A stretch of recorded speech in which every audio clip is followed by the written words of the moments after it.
அஸ்ஸலாமு அலைக்கும் யா உம்மத்தே முஹம்மதியா. இன்று நாம் மரணத் தருவாயிலுள்ள ஒரு இறை நம்பிக்கையாளனுடைய நிலை பற்றி பார்ப்போம். மூமினான ஒரு அடியான் உலகத் தொடர்புகளைத் துண்டித்துவிட்டு மறுமையை எதிர்நோக்கிக் கொண்டிருக்கும் போது சூரிய ஒளிக்குப்பான பிரகாசமான முகத்துடன் சில வானவர்கள் அவனிடம் வருவார்கள்.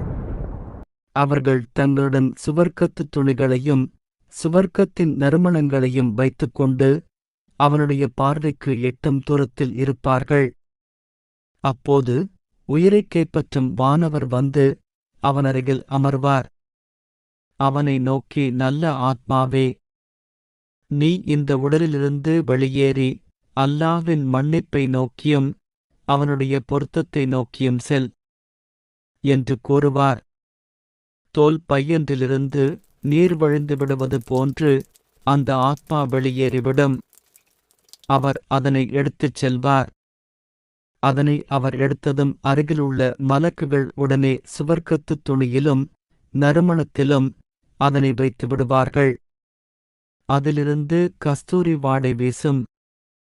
அந்த மலக்குகள் அதனைச் சுமந்தவர்களாக முதலாவது வானத்தை நோக்கிச் சென்று வானத்தைத் திறந்து விடுமாறு அதிலுள்ள மலக்குகளிடம் கூறுவார்கள்.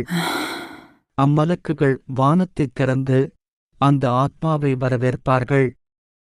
ஒவ்வொரு வானத்திலும் இவ்விதமே நடைபெறும். 7வது வானத்தைக் கடந்து சென்றதும் அல்லாஹ் ஆத்மாவைச் சுமந்து சென்ற மலக்குகளை நோக்கி, எனது இந்த அடியானுடைய செயல்களை இறை நம்பிக்கையாளர்களின் உயிர்கள் இருக்குமிடத்தில் பதிவு செய்துவிட்டு பூமியிலுள்ள அவனது உடலில் அவனுடைய ஆத்மாவைச் சேர்த்து விடுங்கள் என்று கூறுவான்.